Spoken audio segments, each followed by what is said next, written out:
अयोध्या के कोतवाली नगर क्षेत्र अंतर्गत अंगूरी बाग स्थित पेट्रोल पंप के पास एक इमली के पेड़ से अजगर दिखाई देने से हड़कंप मच गया। स्थानीय लोगों का कहना है कि पेड़ के अंदर एक ही नहीं बल्कि कई अजगर मौजूद हैं। बारिश के कारण ये अजगर बाहर निकल आए, जिससे क्षेत्र में दहशत फैल गई है। स्थानीय नागरिकों ने अजगर का वीडियो बनाकर सोशल मीडिया पर वायरल कर दिया है, जिसमें एक अजगर को चूहे को लपेटकर शिकार बनाते हुए देखा जा सकता है। यह दृश्य देख लोग दहशत में आ गए और बच्चों को बाहर खेलने से रोक दिया गया है। वन विभाग को इस घटना की जानकारी दे दी गई है। विभाग की टीम मौके पर पहुंचने की उम्मीद है ताकि अजगरों को सुरक्षित तरीके से पकड़कर जंगल में छोड़ा जा सके। लोगों ने वन विभाग से अपील की है कि जल्द से जल्द इस क्षेत्र में सुरक्षा बढ़ाई जाए और लगातार निगरानी रखी जाए, जिससे भविष्य में कोई अप्रिय घटना ना हो। अयोध्या के प्रतिष्ठित सिद्धपीठ हनुमानगढ़ी के महंत राजूदास का जन्मदिन हनुमंत मंडप में अत्यंत भव्य और धार्मिक वातावरण में मनाया गया। जन्मोत्सव पर दूर दराज से आए श्रद्धालुओं और अनुयायियों में विशेष उत्साह देखने को मिला। सभी ने महंत राजूदास को शुभकामनाएं देते हुए उनकी लंबी उम्र और स्वास्थ्य की कामना की। इस विशेष अवसर पर शुभम सिंह अपने समर्थकों के साथ कार्यक्रम में शामिल हुए और महंत राजूदास को भगवान श्री राम का स्मृति चिन्ह भेंट कर जन्मदिन की शुभकामनाएं दी। शुभम सिंह ने कहा कि महंत राजूदास के युवाओं के बीच लोकप्रियता और धर्म के प्रति उनकी निष्ठा अत्यंत प्रेरणादायक है। उनका जीवन सतत धर्म सेवा को समर्पित है और यह आयोजन उसी का प्रतीक है। उन्होंने आगे कहा कि महंत राजूदास जैसे संत समाज को यह संदेश देते हैं कि प्रत्येक व्यक्ति को धर्म और संस्कृति के प्रति जागरूक रहना चाहिए। इस पावन अवसर पर लव कुश सिंह, निशांत सिंह, राजू कुमार यादव, अमन वर्मा समेत बड़ी संख्या में श्रद्धालु उपस्थित रहे और पूरे श्रद्धा भाव के साथ जन्मोत्सव में भाग लिया। कार्यक्रम में धार्मिक भजन, प्रसाद वितरण और संत महात्मों के प्रवचन का भी आयोजन हुआ था। प्रियता और धर्म के प्रति उनका समर्पण ये प्रत्यक्ष उदाहरण है ये कार्यक्रम। और महंत राजूदास जी को हम लोग जन्म दिवस की ढेर सारी शुभकामनाएं देते हैं। इसी तरीके से वो धर्म के प्रति समर्पित रहें और लोगों को इसी तरीके से मैसेज पहुंचता रहे कि लोग धर्म के प्रति निष्ठावान बने रहें।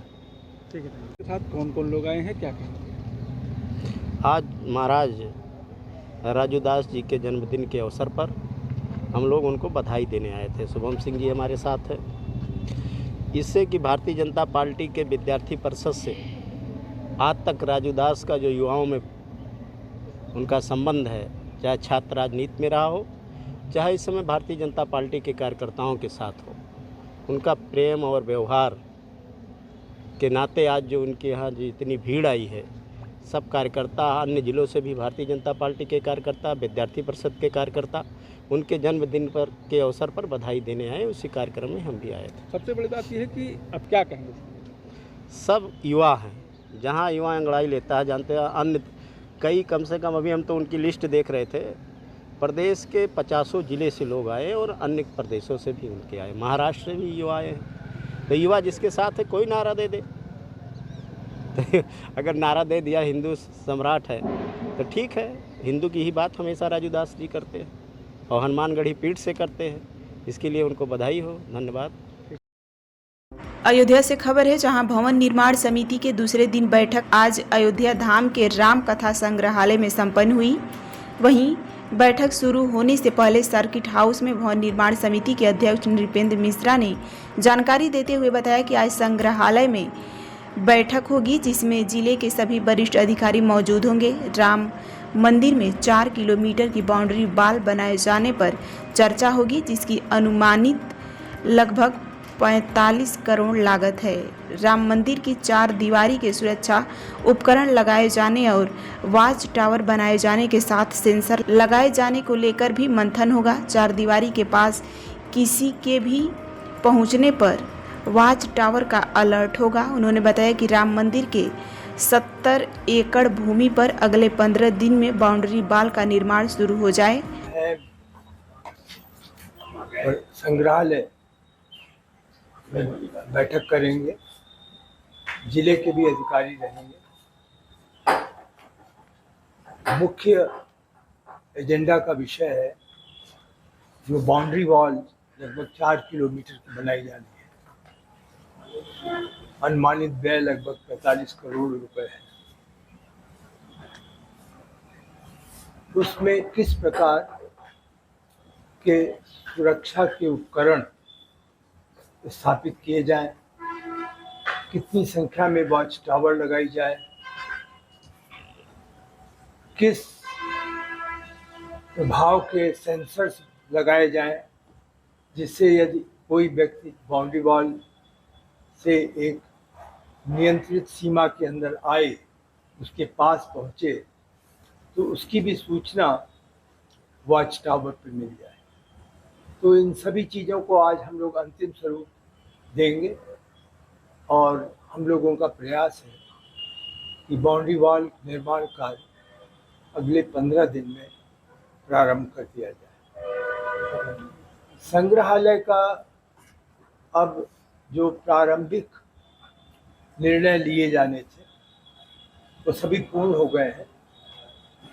संग्रहालय का स्वरूप क्या होगा, कितनी गैलरी होगी, गैलरी में किस प्रकार के संदर्भ रखे जाएंगे, इसका भी चयन किया जा चुका है। विशेष रूप से जो आंदोलन का इतिहास है उसको किस सीमा तक दिखलाया जाए, उसे जो उसके साथ जुड़े हुए लोग थे उनकी किस प्रकार से हम उनके प्रति संदेश दे सकें, एक तरीके से रिकॉग्निशन उनको मिले, ये सभी बातें तय हो चुकी हैं। और उसके अनुसार अब टेक्नोलॉजी क्या होगी, डिस्प्ले की टेक्नोलॉजी क्या होगी, उपकरण क्या होगा, कितना 3D के माध्यम से दिखाया जाएगा, किस सीमा तक इमर्सिव टेक्नोलॉजी इस्तेमाल होगी, ये सभी चीज़ें आज लगभग हम उसे अंतिम रूप दे देंगे और उसी के अनुसार उसका भी टेंडर तत्काल जारी कर दिया जाएगा। तो जो अनुमान है हम लोगों का कि मार्च 2026 में श्रद्धालुओं को संग्रहालय में पहुंचने की अनुमति दी जाए, यह निश्चित रूप से हम समझते हैं कि हम उस तारीख, उस तिथि और उस समय सारणी के अनुसार कार्य करेंगे।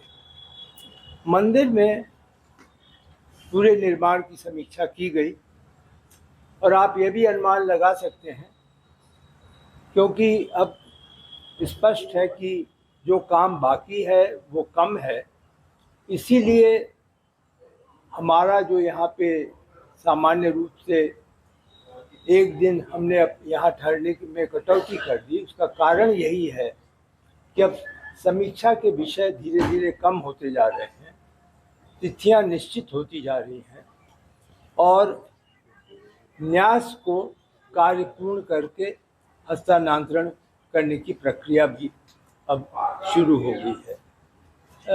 मैं अभी भी आशान्वित हूँ कि दिसंबर 2025 तक मंदिर और उसके परिसर का निर्माण कार्य पूर्ण कर दिया जाएगा। बाबू जी, कल जो मंदिर में लाइटिंग लगाई जाएगी उसका प्रेजेंटेशन हुआ, कैसा रहेगा लाइटिंग, क्या निर्णय लिया गया? जो फसाड की लाइटिंग का प्रेजेंटेशन हुआ, 3 कंपनियां थी, हम लोग उससे संतुष्ट नहीं हुए। इसका कारण दोनों तरफ से था। हम क्या चाहते हैं, किस, जैसे आपने प्रश्न पूछा, तो हमारी अपेक्षा यह थी कि मुख्य रूप से जहाँ जहाँ पर डोम है, कलश है, उनको मुख्य रूप से लाइटिंग में दिखलाया जाए और लाइटिंग में लाइट और शैडो दोनों का उपयोग करके उस अंतर को स्पष्ट किया जाए।